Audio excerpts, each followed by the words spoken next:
The Sunday dinner chef will make you feel fine. Sit down, let's have a drink and enjoy the show.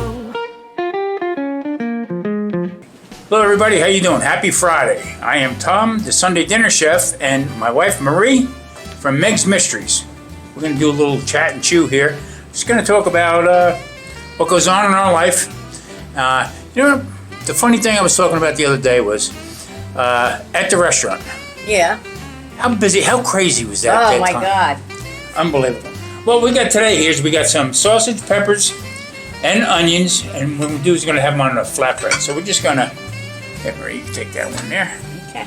We're just going to fix our plate up here a little bit and get down to business. So, what I have here is some hot sausage, which it's really not. I mean, I don't know. We don't know. Yeah, sometimes. Sometimes it is, sometimes it's not. Yeah. So the best thing right here is what we like to do is either after making a video or, after making a video or just like today. This was not on a video for either this week or next week. This is just going to be for our Friday chat, winding down the week. I have a nice little Chianti. So, like I was saying, let's see. I didn't even drink it yet. Okay. I love Chianti. There's jalapenos, so it might be a little hot. Okay, I'm gonna take a bite first. I'll let him eat at this first. Let's see. Okay. Good? Pretty good. Yeah, really good. Wow. Who made the sausage? I didn't make the sausage. Let's see. I put my. Not bad. Okay, I don't want to talk my mouth full. Afraid my mother hit me from Yeah, we were back of my head. So, Marie and I knew each other in high school, and we're at a CYO dance. It's Catholic Youth Organization. two youths. Two youths from. And we're there, band was playing. Back at that time, I was heavy into playing the drums and stuff like that, and I asked Marie to dance. We danced a few numbers, and I said to her, I said, "Can I get your phone number?" She went, "Nope." Well, you finished the story. I told him my mother says no boys can call. And I totally get that because, I mean, we're both born the same year, and our parents are both from New York City and stuff like that, so they were very cautious. And back in the day where we lived, it was out like in the middle of nowhere.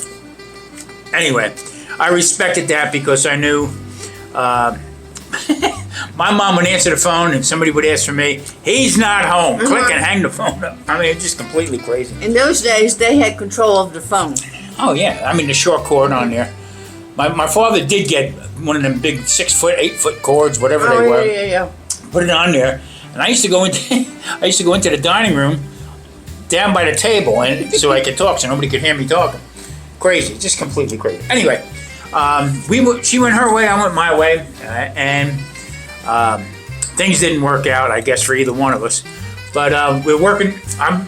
We had the restaurant. It was Garvey's Pub, and one of her friends used to work for us, and she said to me, "Tom, are you looking for any more waitresses?" Yes, because the business was getting busier and busier and busier. We did lobsters, all kinds of seafood, prime rib, all kinds of steaks. Okay, now you got to understand. Now this was a nightclub back in the day, so we sold it three times. We sold it, and kept getting it back. So anyway, and we had the little kitchen then. Yeah, it was really small. It was smaller than our kitchen. Yeah, it was insane the amount of food that we put out of this place.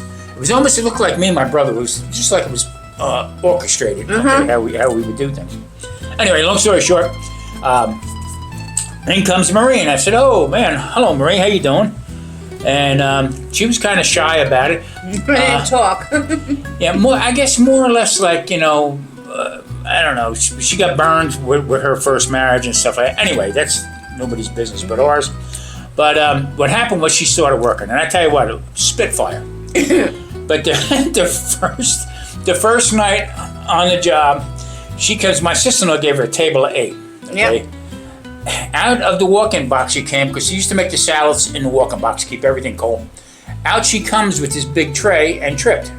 Boom, and all the salads went across the floor. This was a brand new kitchen that we just put in.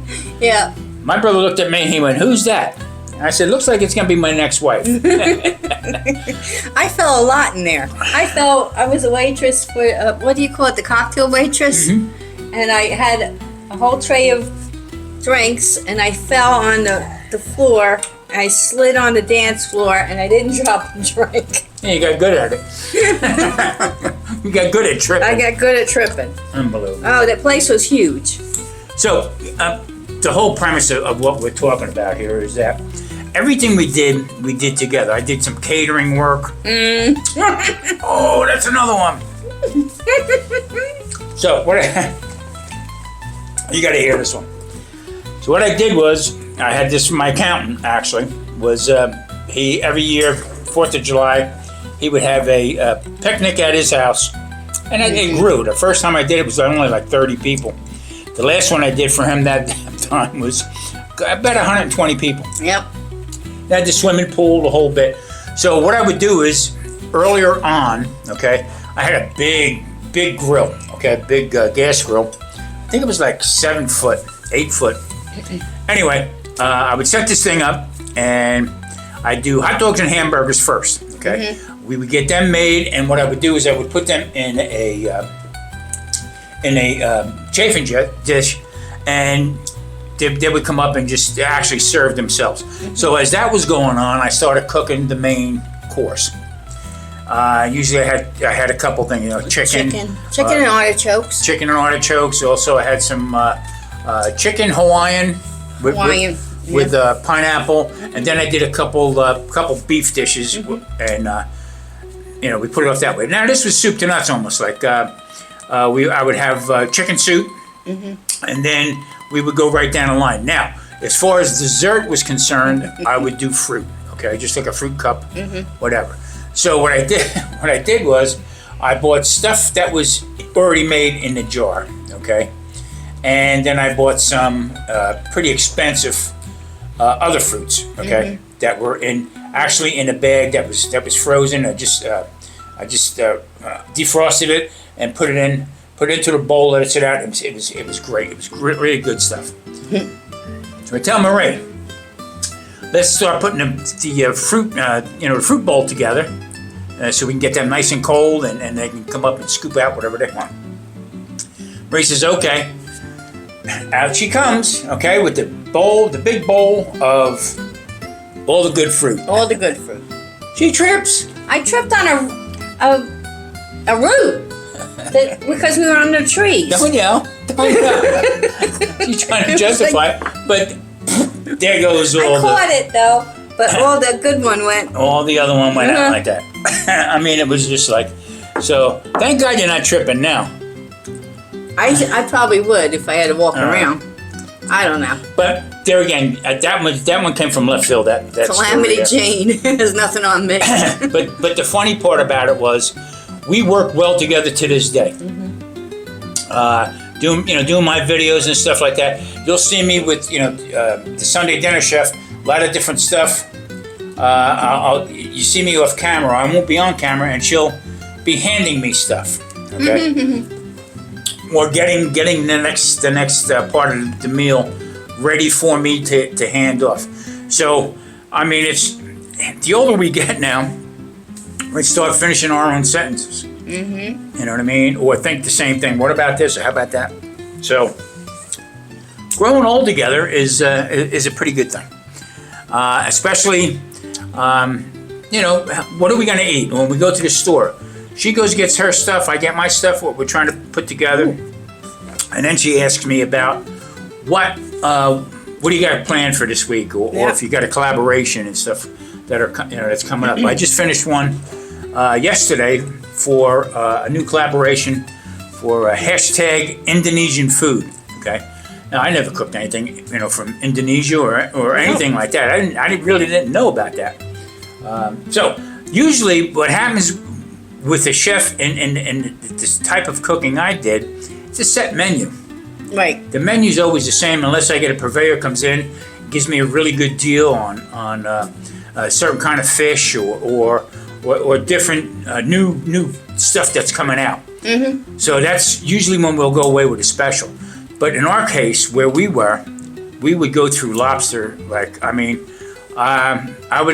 a 500-pound, could hold up to 500 pounds of lobster, and we would average 190 to 200. I would get 200 lobsters every day. Is the lobster fresh? Remember that story? And we had one room, okay, that was set up with table of 10, and I think we had 10 tables. Yeah, and I had them all. And these people would come in, folks like us right now from retirement villages and stuff like that. And for $8.95, you get a stuffed whole lobster. So as you walked in the entrance, we had the lobster tank right there, so you could actually see the lobsters. And a lot of people say, "Can I get that one right there?" Oh yeah, no problem. Yeah, we go fishing. They had no idea what we were getting. I used to cook. I used to do 2 dozen lobster at a time. I would do 24 lobsters. I had a steamer. Okay, I could fit 12 lobsters in each, and then we would do that. Okay, and then they would come in and ask, "Is the lobster fresh?" Yeah. So one night, we're busy as hell in the back, and she would hate to do this. Come in the back with a complaint. Yep. Oh. Lady come in and tell. The lady said, "This lobster's not fresh." So I took the lobster back to him in the kitchen, and I said, "The lady said this is not fresh." So his brother Bobby comes out with goes to the tank and picks up a lobster and goes to the table. Which lady said that the lobster wasn't fresh? And I pointed to her, and she was a little tiny lady. And he went bloop, right on the table, and the lobster's going like this on the table, and everybody on the table is going, "Woo!" So he takes the lobster back, he goes, and he takes her dish. "You're not getting nothing." So then I came back and I went to the whole table. I said, "Aren't you glad you didn't have prime rib?" He would have walked out Betsy. Out of the back.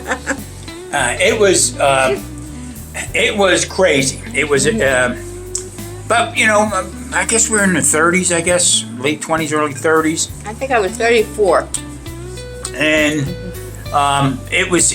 But when we got done, okay, if we get out early, I very rarely got out early. Either we would go into the city, or we would go to another local place around. There was one place. What was it? The Silver Tavern? The Silver Tavern. Yep. Old Silver Tavern. Old Silver Tavern. These guys made pizza. What a great place that was also. And later on they're the ones who started me with doing the ribeyes. Yes. They had a large ribeye and a small ribeye, but they were small. I mean, maybe a quarter an inch was the small one, and maybe a half inch was the big one. They got $6.95. I stole it right from them. He said, "Yeah, here's how I do it." Yep. He had the chef come out and explain to me about it. Matter of fact, he sent the meat purveyor over to our place, and I just went with them because I was the guy gave me really good prices on filet mignon, on my prime rib 109s and stuff. So yeah, we had a blast doing it, and then we got married. Yeah. And there was always music. Everywhere we went, we had music. Yeah, that's what makes my world go around. I like music, good food, and not like I used to, but no. couple drinks here and there. But everywhere we went, okay, even after I took a little break from it. Any place we would go, we always had a good time, and they catered to us because they knew what we did and everything like that. So. And we always appreciated the waitresses because we did it, and the cooks. We always thanked everybody because we had known how it was. Now I'm talking early 90s. Yeah. Late 80s into the 90s. Right. Okay. Now I'm going to tell you how Marie used to operate. What? I don't remember. Marie one night made $500 in tips. Okay.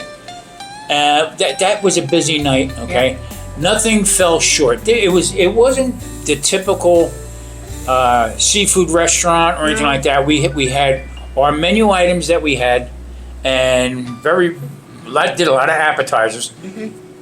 But then 11 o'clock would come. We'd shut down. For the dining, for fine dining and stuff, we'd shut that down. But the bar was open till 2 o'clock. Nothing went to waste. I mean, everything we did after that, and she would stick right with me to the bitter end. Okay, and she made good money. She really made good money back in that time. So I mean, I had a lot of energy then. Well, I tell you, I couldn't do it now. Yeah, I mean, I don't know how we did it. We tried to keep going. You know, the mind says yeah, body says what? Are you drunk? Well, we were busy this week. Yeah. I mean, we put our videos up and we keep ourselves very, very, very busy. Okay, and I mean, that's people say, oh, you got to go exercise. No. We get enough exercise right here. What we're doing, and I'm enjoying it. I really am. Sometimes I'll just set up the camera and just roll with it. Okay, no plans, no set menu, no whatever I'm going to do. And while I'm doing that, Marie's in doing her stories. She does her recordings and then puts them up every Saturday. Now you're doing this 3 years now? I think 3 years. Yeah. Going on 3 years. Yeah, I got over 200. Yeah, she got over 200 videos up.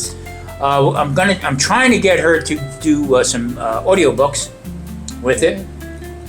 She has a stack of stories. She didn't even put a dent into half the stuff. No, I keep writing them. And then when we moved to the Jersey Shore, I took a job as a sous chef at a place called Yankee Clipper. Yankee Clipper did fine dining, okay, and every Sunday they were known for their Sunday brunch. Now back then, it was $20.99 per person, and we had soup to nuts. So they called it a champagne brunch. Yep. So you would get the champagne or a mimosa on the house, and then they had the lineup. All right, and she brought her mom in one Sunday for the brunch. And we were required to wear stovepipe hats. Okay, she's standing not too far from me, and she's looking to see where I'm at. Yep. Okay, I went hello. He had this big hat on, and I went, there he is. Not that far. I used to do the omelets, and then I used to get it set up. Is what I would do, and then I would start breaking in other people to do like the omelet station, the carving station, or stuff like that. It was very good food. The place was fantastic. It was really was pretty good. So it's a shame it's not there no more. Yeah, the owner, I tell you, what cracks me up is I see it out here a lot too. Because people have money, okay, and go out to eat all the time, they actually think that they know how to operate a restaurant. Okay, it's the furthest thing from the truth because they don't know, and usually goes under. The thing is, you knew how to cook for a lot of people because you always cooked for family. Yeah. And always had family coming. So you guys slipped right into the mode of a restaurant. Yeah, we did. Because you didn't do it before. No, I don't know how to explain it. It was almost like riding a bike. As long as you have enough product in the place, we would roll with it, okay? We would put on the first couple weeks that it was hard to figure out what we were doing. So we would get, like I said, 200 lobsters, and then we would blow through them pretty quick. Then panic mode, because my brother would do most of the ordering and stuff. I would give him a list of what we needed, and I got busy, getting the kitchen started. Plus, we're open for lunch and dinner, 7 days a week. That'll take a toll on you. I don't care how old you are, but it was fun. It was a lot of fun. And for our place, it was out in the middle of nowhere. Yep. And we would draw them in with that $8.99 or $8.95 whole stuffed lobster. And there were coupons. Coupon book. My brother turned around. He says to me, I'm going to see how this works. Maybe we'll get more people coming in. But I signed up for, I can't remember. Entertainment book. Entertainment coupon book, it was called. Sure enough, there it was. 10% off. Yep, yep. And they all used it. I looked at them. I said, are you crazy? I mean, they brought the business in, but I mean, it's almost like giving it away at a certain point. It was, I mean, then we sort of backed away from that, but they were still coming in. I got a story. We Good, used I to, wanna hear. at the end of the dinner, we used to clear off the table and bring over a fruit basket, a big fruit basket, all fresh fruit. These people used to come in with a coupon, get the deal for the lobster, and take a bag out of their pocket and put fruit in it and bring it home. I told my sister-in-law, they're taking the fruit. Or they would bring a tea bag and want hot water for tea. That's how, and I used to go, these old people, and now we're old. Yeah, but what But I about- wouldn't do that. Yeah, but what about now? I don't mean now, but remember they would ask for hot water with lemon? How would, yeah, and put the tea And bag they put in their it. own tea bag. Yeah. Unbelievable. Wow. But And that was way back then. Now imagine what Yeah. people do now. but they did spend the money, and Yeah, they always came back. people would you know, hi, how you doing? You know, well, we're back. You know, Yeah. and They got to know me well. and after a while you get a little sarcastic with them. I hope you don't have no more coupons. Yeah. Because I only had a couple in the book. Yeah. You know, but it was funny. One Saturday, there again. Okay, I didn't do anything with the bookings or anything like that. I just took care of the kitchen, the wait staff and everything else like that. Made the order, handed it to my brother, and then if he got it, he got it. If he didn't, he didn't. Then we would, shit out of luck with stuff, so to say. One Saturday afternoon, we had 125 people for a bowling tournament. Okay, in other words, the end of the Yes. bowling season. I'm saying, what in the world would you book something like that on a Saturday? Yeah. Okay, so we filled the one room up. Okay, it was packed. Lobster, that's what they wanted. Every one of them got lobster. Okay, so I used to make a big stuffing. I had a 100-quart pot. Okay, and when I used to make all the stuffing for it, keep it in the refrigerator, and I would have actually buckets on a slide. I would slide out. We steam the lobster, put them in the sink, cool them a little bit, and then crack them open, hose them out, get all the stuff out. Because people, in that time frame, didn't eat the tamale in it or anything else. They wanted it clean. And then I would take a spoon, fill up the cavity in the front with it was shrimp in there. It was crab meat. It was all kinds of stuff. And we would put that in there, and then I had white wine, butter, in a solution, okay, and I would scoop that on it, sizzle plate up into the broiler, and then add put it on a plate, and out it would go. So you figure that 125 people. Yep. They left at 4 o'clock, okay. The girls and everybody switched out, fixed up the tables and stuff like that, and we were ready to rock and roll at 5 o'clock and then go to 11. That was one of the hardest nights That was. I've ever seen in that place. I thought the St. Patrick's Day one was more. That place was so jammed. Yeah, I mean, we're Irish heritage. The place prior, when it was a rock and roll club, pretty famous back in the day. Had a lot of big name entertainment with there.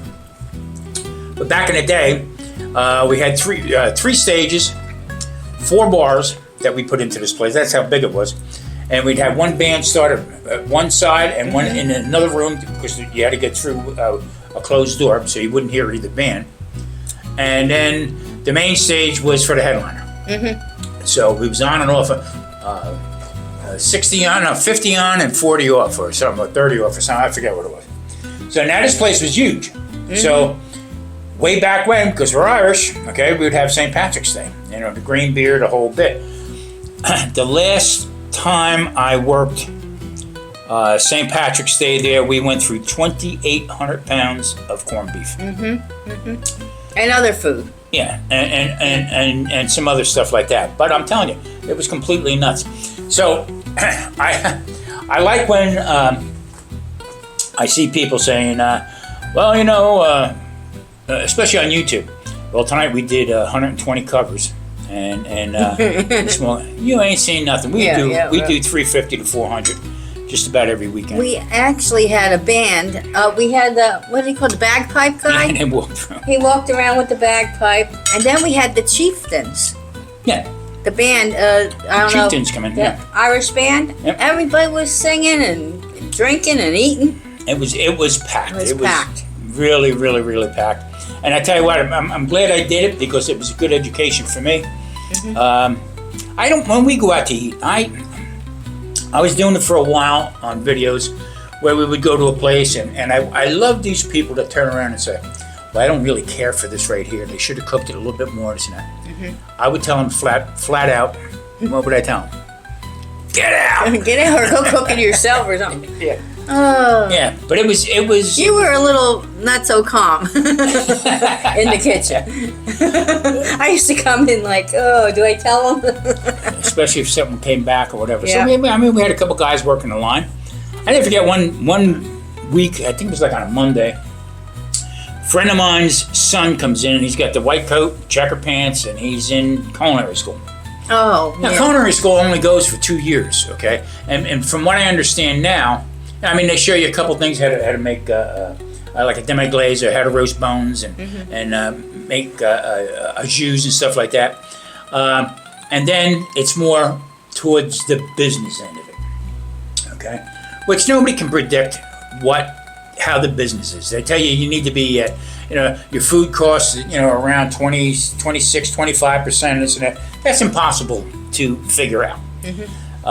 But he came in.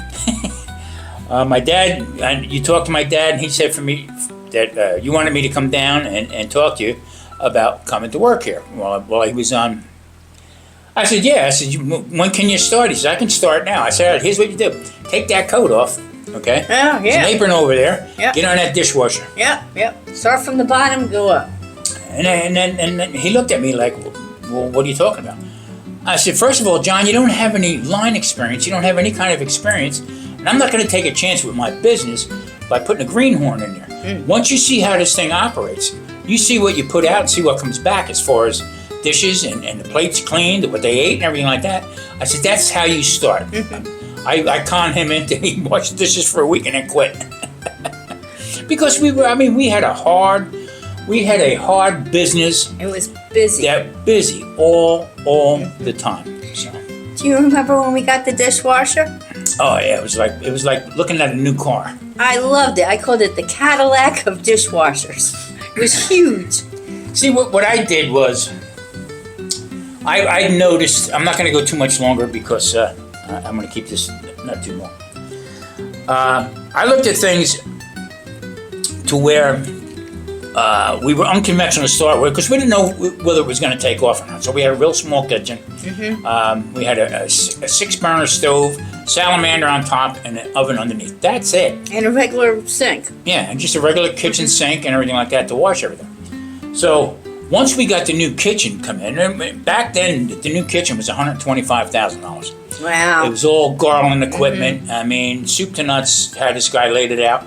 Matter of fact, it was a satellite kitchen design from the Waldorf Astoria in New York. It was bigger than this whole apartment. Oh yeah, it was huge. This place was huge. Anyway, at the end of the night, okay, and I would hear the girls talking. We didn't check on how much they made as far as their tips and stuff like that. We just checked the receipts to make sure everything was copacetic between the receipts and what money that was in the box or the receipts from credit cards. So this is the old day with credit cards when you would call up.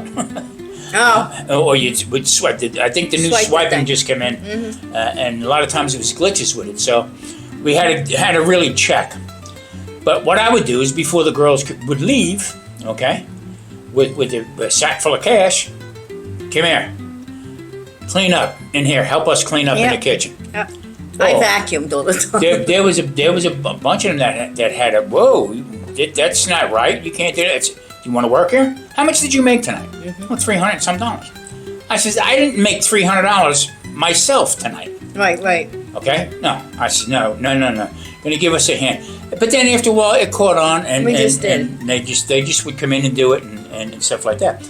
But once they did the bulk of the big cleaning, now I don't mean, wiping down the stoves. It was certain things that they put away and wrap stuff up for me, and a couple of them would clean. But I did. Yeah, I know you did. You had no choice. I was there anyway, so. But the funny part was that they made a ton of money. After a while, when the word got out how much these the ladies were making, we had a lot of people come through the doors that wanted to work. No, we're good. Sometimes you can be overstaffed and service sucks. Right. So No, anyway. We had a good group of people. Yeah, we did have a good group of people, and In the beginning, I didn't talk much, and my sister-in-law, What happened to that? What happened? Kay, said, did you ever waitress before? And I said, yeah, which I didn't ever waitress before.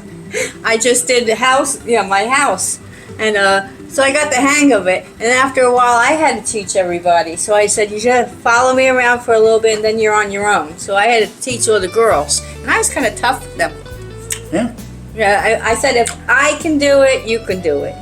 And one girl came all dressed up, all proper, and we had this thing called the Ultra Sham, but he cooked all the prime ribs, and it was nasty to clean. You had to actually get into it and really scrub it. So I usually did it, but this time she came in late. She used to go to the bathroom and get all primed up to go out.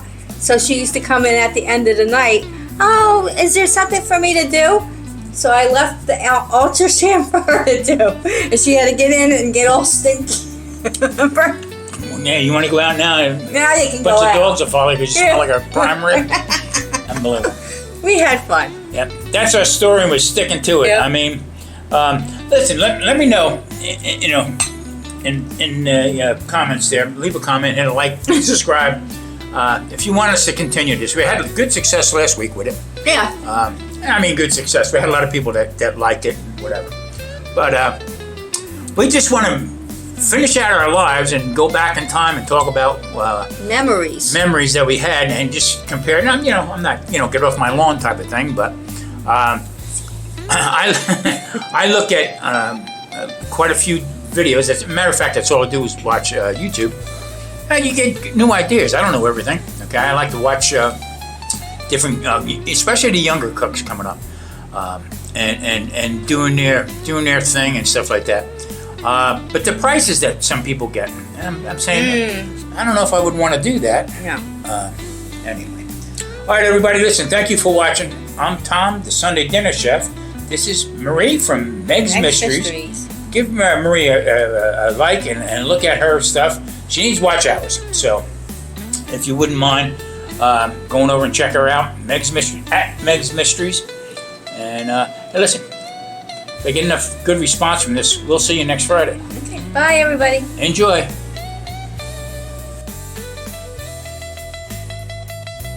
The Sunday Dinner Chef will always care for you.